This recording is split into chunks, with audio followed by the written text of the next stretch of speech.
Right. Welcome to SMarketPlace.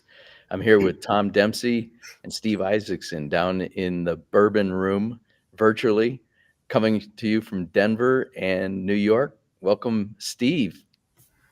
Good afternoon, gentlemen. Actually, you're still good morning. We're still good morning, but we'll take a good afternoon. Tom, how you doing? Hey, doing great.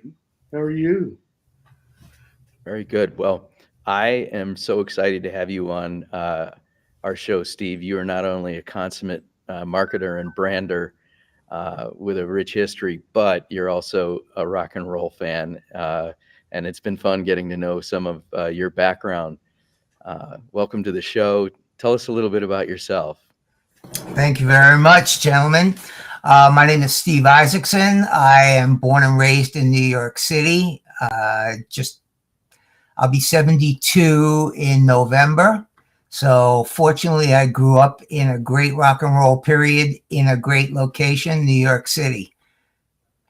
But I've been in the printing business it's been in my family for about 100 years, and I've been doing printing promotional products, decorated apparel, signage, wide format branding for about 45, 50 years.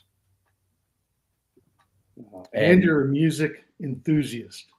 Yes, of course. As I told you guys before, I have about 2,000 vinyls, 7,000 CDs, 12,000 MP3 files that I downloaded from Napster, played in bands, worked on the road doing live sound mixing, had a rehearsal studio in Manhattan, and I'm sure a lot of the people who I know, you would probably know yourselves. Not personally, but But you've heard of them. yes, that's it for sure. Well, so not only do you have this rich rock and roll history, but with 100 years of in the printing business, and then the last 20 making the digital journey, we really wanted to dig in and hear some of your observations. I mean, the whole premise of this show is that sales and marketing have to work together like a band, right? And the marketing aspect. I've watched the transition from print, where we do an annual report, and you'd have to go sit and watch the press, right, and watch the first copies roll off, and make sure the colors were right. And now we're in an all digital world, and you're still bridging digital and physical world. So that's really what we wanted to dig in and come at your observations and what you can share with how people can bring together the physical and virtual world for marketing experiences that support the sales team. Well, I could go on for days, but when I started in the printing business, there were no cell phones, no scanners, no fax machines, no computers. Google, the internet wasn't in existence. SEO for me was having a company name like AAAAAAA Printing. So I would be on the first page of the section of the yellow pages. And then all of a sudden the web came around, and instead of everybody shopping local through their yellow pages, they would just Google something and they would be buying things all over the world. And that's basically what's going on now. But me, I like to cater to my New York City clients, which has always been a challenge. And as you were saying, going from the analog to the digital world was a giant leap. I think a lot of the stuff that people are using now to create art and graphics are digital, but they're nothing more than a digital version of what we did when I started in the printing business. Everybody was a craftsman. Everybody was needed to create, from the design to the typography to the shooting of the mechanicals, to create film, to burn plates, to mix the PMS colors, to select the right paper, the right presses. Now it's a matter of, you look at something on a computer screen and you push the button that says print and it's done. I don't still have a tremendous amount of details to be on top of. They're just all within the software now. Pretty much. I mean, I think the first thing that sort of happened that did that was cameras. I mean, when we had a 4-color image, we had to do separations because everything was being printed on a 4-color press. Now the digital copy automatically has the 4-color separations, but everything's being printed digital. The difference that I find is that I used to live in a PMS, Pantone Matching System world, 4-color process printings, CMYK, cyan, magenta, yellow, and black. Most of the things you saw printed in the magazine were created from those 4 process colors. Mm-hmm. Now everything's digital. Digital print. I'm sorry, go ahead. RGB, which is red, green, and black. And when you look at a computer screen, you're seeing something that's RGB and it is backlit, whereas printing is reflective. It's reflecting the light. I think the colors sort of limit the frequency light that's reflected, and that's how the colors are actually created, by just limiting the frequency, the color frequencies. But it's interesting. So the kind of work we do on the marketing side to get the things printed, get into the hands of a guy like Tom out in the field. How's that changed for you, Tom, over the years? Like printed goods in the sales process? I'll tell you what's interesting to me, just listening to Steve. Way back many years ago, I worked for Xerox, and it was about the time that things were in the early stages of changing to digital. And one of the brilliant things is Xerox embraced it. They pivoted and embraced digital and came out with something called the Docutech, which was a huge press that you would send jobs to it digitally, and it would had full color and would spit out these jobs. And there were companies who didn't embrace digital at all, and they really went by the wayside. And there were printers who also didn't embrace it, and they also went by the wayside. And others came around. So when you talk about, what changed and what's the ROI to that, it's the ones that embrace technology. And so if you start from that point, from the digital era, and work forward, it's pretty easy to see which ones embraced it and which ones didn't, and which ones took advantage of it and which ones didn't, and which ones now have an ROI from it and which ones don't. It's the ones that didn't treat it like a fad, but actually treated it as something that they need to really understand and embrace and look for new applications for it to get out to marketing and sales and every other function that needed it. Isn't that ironic that also then became the downfall of Xerox, having been a disruptor, to walk away from the personal computer and say, right. That's right.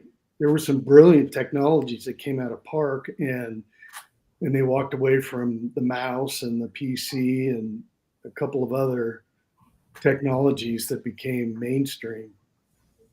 Steve, you being in a 4th generation printing business, always have to stay on top of the trends and ahead of the curves. I mean, talk about some of the ways that you build that into a generational business, but also manage to stay relevant. Well, like I say, I do what I call IRL marketing, in real life. And I'm also a back to basics kind of guy, where everybody's looking to stand out. And I like to go back to traditional printing, doing letterpress, doing offset, doing PMS colors. I think in a lot of ways, the digital world has dumbed down everybody. The same thing in music. It's just, there were people who actually played instruments and now they sample, or they use a polyphonic synthesizer, or they use an auto tuner, or they use, a click track. It's all been in the studio for years. I mean, you mean to tell me that if you're watching Star Trek and you see the Starship Enterprise there, that they've sent a drone into outer space to photograph a spaceship? No, it was all CGI. It was all computer graphics, imaging. So it's been around for a long time. And now I think because of all the LLMs and the artificial intelligence, everybody's starting to get scared. They're thinking that they're going to be replaced. But I think going back to what you were saying, will AI take my job? No. But companies that know how to use AI will. Because that's the whole thing. You have to move with the technology. Otherwise, you're going to be standing on the platform waiting for a train that may never show up. So given where we are today, talk about some of the things that you're seeing, with your deep print history. What are the trends in terms of how print stays relevant? And I'll get to the second question after that about AI. But just how do you keep print relevant, and how is it blending with the digital world from what you see? Well, I see that there's always going to be face-to-face interaction. You're always going to need to hand out a business card. What a lot of things that are going on with the business card is they're sort of mixing technology with that traditional printing. Maybe it's in the form of a QR code, which will take you from where you're standing to someplace else, like the portal on the Starship Enterprise. Beam me up, Scotty. So when somebody takes their cell phone, their digital device, and looks at your business card, all of a sudden they're being redirected to another location. So it's, but like I say, COVID was the thing that really stopped a lot of the traditional printing. Conventions, trade shows, meetings, all used to give out printed collateral and swag and stuff like that. And then people weren't meeting anymore.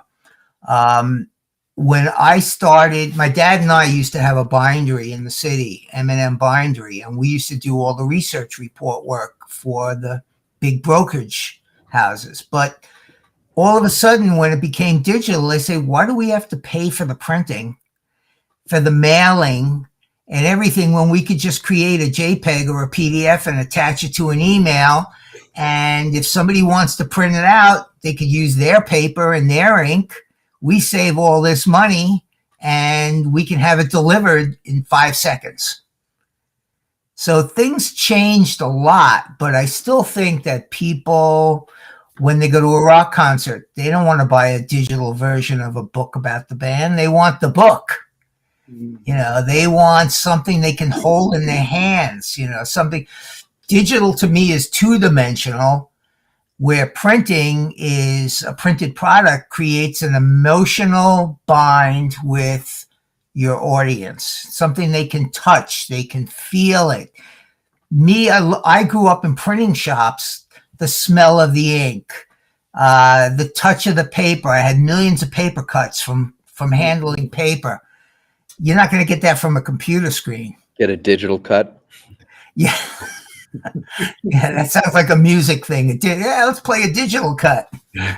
So what are you seeing, tie it back to what Tom's area of the world, his corner of the world, tie back this idea of printing, supporting sales. You also now are printing on lots of different mediums, things that get handed out. Like, how are you supporting the sales function today? What kind of trends are you seeing the sales teams buying in terms of premiums and printed goods? Well, as far as premiums go, there's premiums to attract prospects, and there's premiums to thank your clients. Two different leagues. How are they different?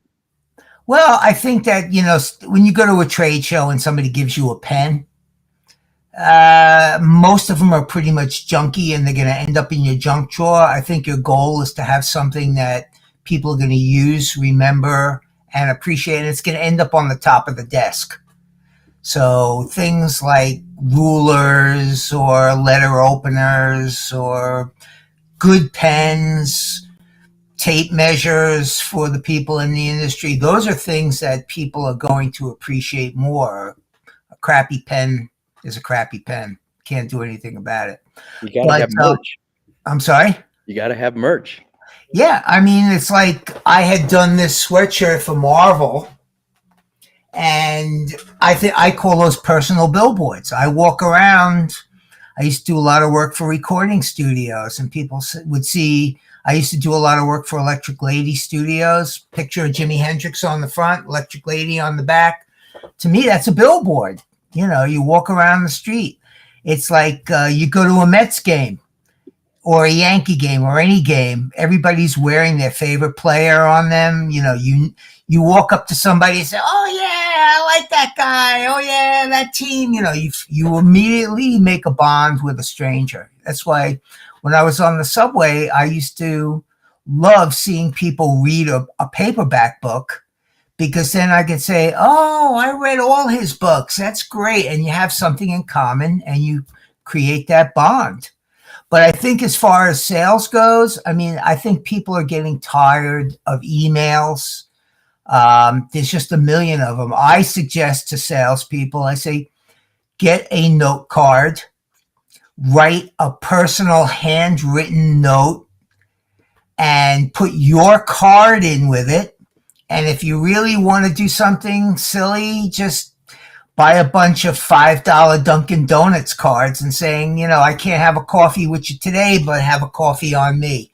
And send it to somebody. And I'm sure they appreciate the fact that you spent the time, made the effort, you wrote a note, you put it in an envelope, you addressed it, you stamped it. It's a lot easier. It's a lot more effective to do that than just to send an email and press send. Isn't that funny that was the only means of communication years ago? You had to write a handwritten note or a typed note with a handwritten signature, and then that went away. And now that's so rare that it stands out. Exactly. I mean, even with holiday cards or invitations to a wedding or something, it's all digital. Just say, hey, just give me your mailing list and we'll take care of the rest of it. But it's two-dimensional. It's just me. It doesn't have that same emotional grab that a printed piece would have. Yeah. Well, and as you pointed out with your subway, somebody reading a paperback, you know, all the reasons we do this is to build relationships, right? So these things mean things to people. There's an emotional connection. And what I've always appreciated about, and we met on, speaking of digital, we met on LinkedIn, right? Yeah. We built this bond over the last year. We've never even met in person, but I got to know what you did. And I know your perspective because you share ideas like this. But I don't know how tall you are. I'm very tall. You know, I don't know if you're wearing pants. I am wearing pants. But you can never tell, you know. This is like Hollywood Squares, but in modern day. Well, on your website, you say that marketing is like a band and the whole the music industry. Dig in a little bit on that, and Tom, feel free to join in. Yeah. I liken it to going out on a road show to promote a product. People go out and they need their signage for their presentation. They need swag to give out so they're remembered. Maybe they need a folder or a brochure, or business card.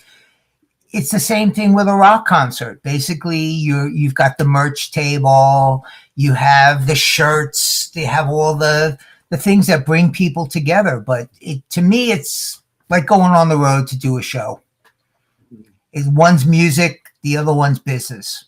But actually, music is business too. They're going out on the road to sell records. Yeah, absolutely. So when you think about the parallels between marketing, sales, and concerts, it's all the same. Yeah, they're unique in their own way, but at the same time, they're They go hand in hand. Yeah. I mean,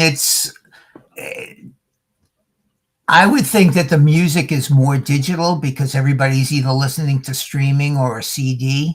Yeah. But, as I was telling Keith before, it's like, you could go to a stadium venue and see the Stones, but a lot of times you're looking up at these huge screens because you're so far away that they look like little specks on the stage, and this amazing sound system. Me personally, I like to go into a small club where there's maybe 70 seats, and maybe the guy is too tired to go out on the road to the big venues, but you form that interaction. You could actually do eye contact with the artist. You can feel the music. You don't have to look at a TV screen. If I'm looking at a TV screen, I might as well be home. Yeah. I not recently, right before the pandemic, like literally the month before the pandemic hit, I went and saw Davy Knowles with just a few hundred people, and I was a few feet from him. And at the end of the show, he was the last person in the lobby talking to the last visitor, right? Building a personal relationship with everybody. And he had merch, and just the way you described it, it's like it brought me back to that concert where I think my digital experience was I now have a handful of videos I shot of whole songs, right? And I've got Davy Knowles forever from that concert, from where I sat in my seat, and then I went out and talked to him in the lobby, and I bought some merch. That whole thing that was brilliant sales and relationship building that guy did. Right, they've converted you to a long-time client. Right. Yeah. Right. And I think usually most bands don't really go. Well, they don't go out on the road unless they have something to sell.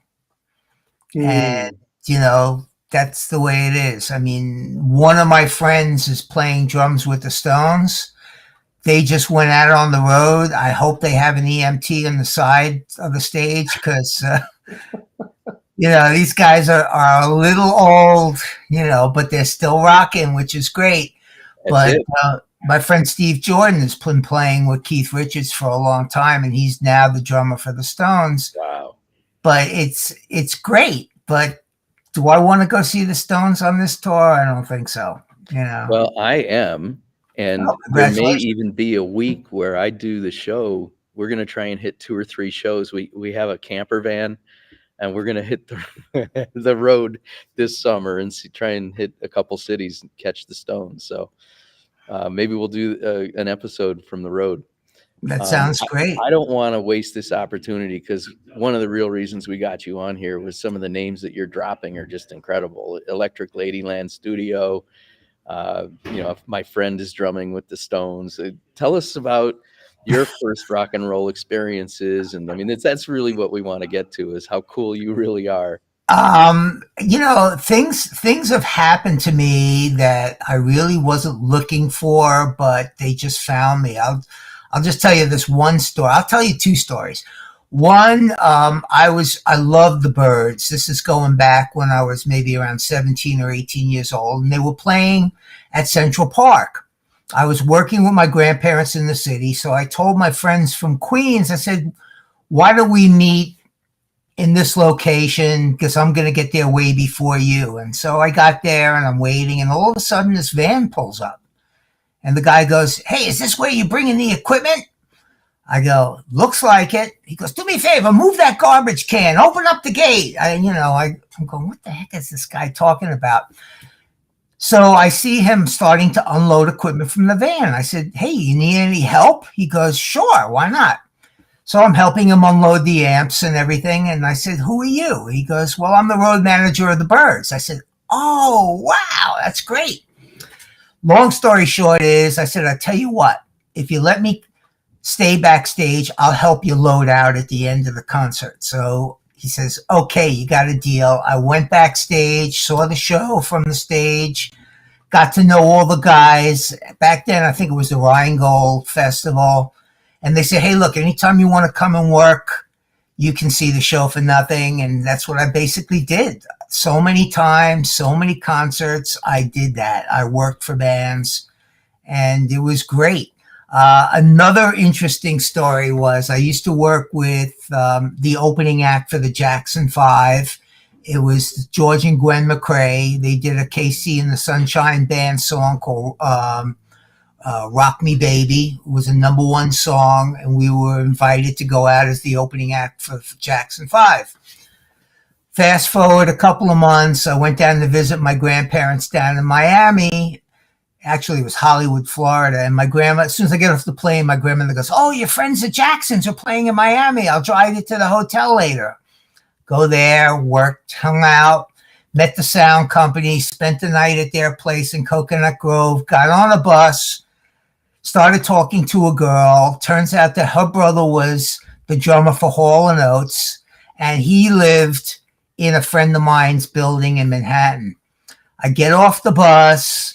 I said, it's too early to go see my grandparents. So I go to this upper middle class shopping mall, and I'm walking around, and I pass a jeans store, and I see these Rastas in there, and I go, wait a second, this doesn't look right. So I said, I'm going to go check this out. I go in the jeans store, and I walk up to one of the guys. I said, "You guys aren't into music, are you?" He goes, "Yeah, Mom, we're the Wailers." I can't tell you the rest of it. It's legal now, but it's whatever. But well, I'll say it anyway. No more. I'm wild and crazy. I said, "Well, what's your name?" He goes, "Ty." I said, "As in Thai weed?" He goes, No, as in Tyrone." I said, "Well, I got some Thai weed. You want to go smoke some?" He goes, "Hey, Bob, this man's got Thai weed. Let's go back to the hotel." And I became great friends with Bob Marley and the Wailers. Oh, Wow. So, there's all kinds of stuff. But even like my most recent client, I get a phone call. They say, "Oh, can you give us some help with our signage?" I go there. I see what they're doing. I say, "You should think about this, that." They love my ideas. Turns out the company was a large international company, part of a conglomerate that does about $1 billion a year in digital publishing. And ever since, I've been working for the parent company, and I just got another $30,000 job from them. No complaints. no. But it's just having the opportunities and getting yourself out there, and that's why face-to-face is good, and recognizing when opportunity's knocking. Don't ask who it is, just open the friggin' door. Mm. Great stories. I think that's the ethos of rock and roll, right? Just open the door. Yeah, no, I mean, it's just being in the right place at the right time. Going on the road, I had a rehearsal studio. One of my clients was Gloria Gaynor. She says, "We're going to South America. You want to come and do sound? I like the way you mix the sound in the room." I said, "When are we leaving?" So we go down. I'm there for 3 months, and that's when I Will Survive became #1. And we went back to America to open up for the Village People. And the guy who was the road manager for the Village People said, "Hey, you do good sound mixing. I want to introduce you to somebody." And I went to meet these people, and there were 3 brothers. Their father was originally a station chief for the CIA in Syria. And as a goof on their father and all the government work he was doing, they named their companies as goofs on the government. One of them was IRS, Independent Recording Syndicate. Yeah, IRS Records. Yeah. Second one was FBI, Frontier Booking International. And the third brother was the police. It's the Copeland brothers. Miles, Stewart, and Ian. And it was through them I met so many of the English new wave groups that they were booking. It was just phenomenal. But it's just one thing after the other, one thing after the other. So it was good. Great Oh, stories. fascinating. It was a great life so far. Yeah, so far. Who are some of your favorite bands? It depends on my mood. Yeah. I mean, I can listen to everything and anything lately. I mean, I like Pat Metheny group. A couple of Oh my friends man, played in the early Pat Metheny you you you band. I like you just Little Feat. you just became my favorite. Yeah. I love his live concert up in Montreal. It's Yes, killer, killer. I'm a I'll have to huge tell it another Matheny time, but fan. I cooked dinner for Pat Metheny when I was in college. He came to Wow. our campus. Yeah, that was cool. Yeah, He was well, Mark Egan was a friend of mine, the bass player. Danny Gottlieb, another New Yorker who I knew. There was two bands that used to rehearse in my studio. One was Phyllis Hyman, who was a black female artist out of Miami, and she passed away. But the backup band was a group called the 24th Street Band.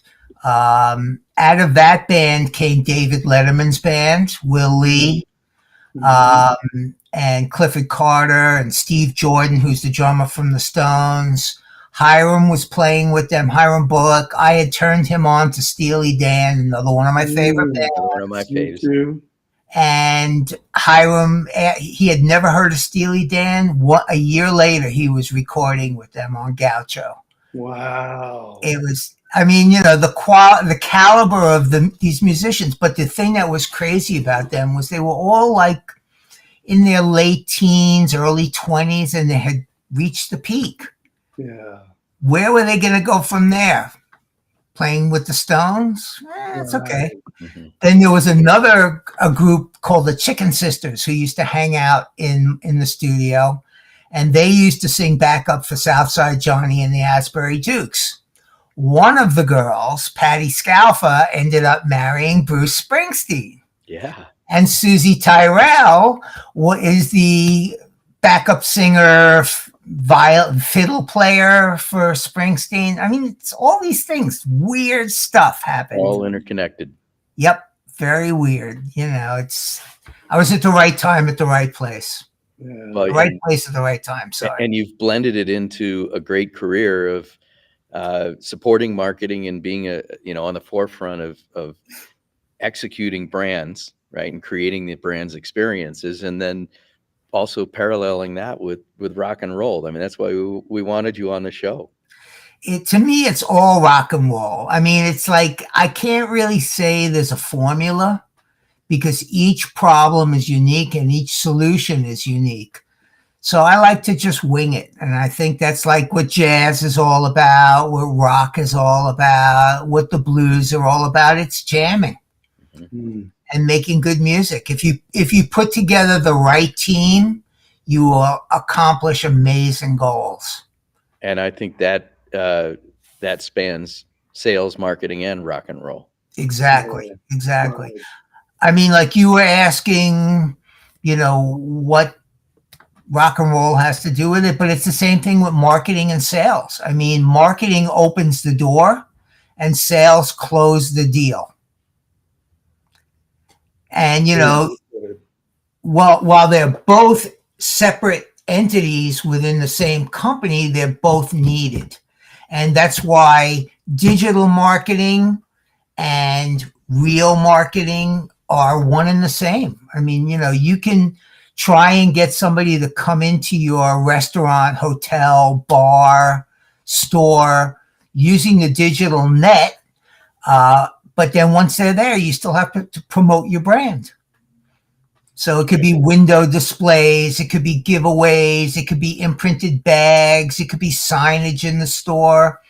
To me, that's all real life marketing. Mm. And the music that you play in your store. Exactly.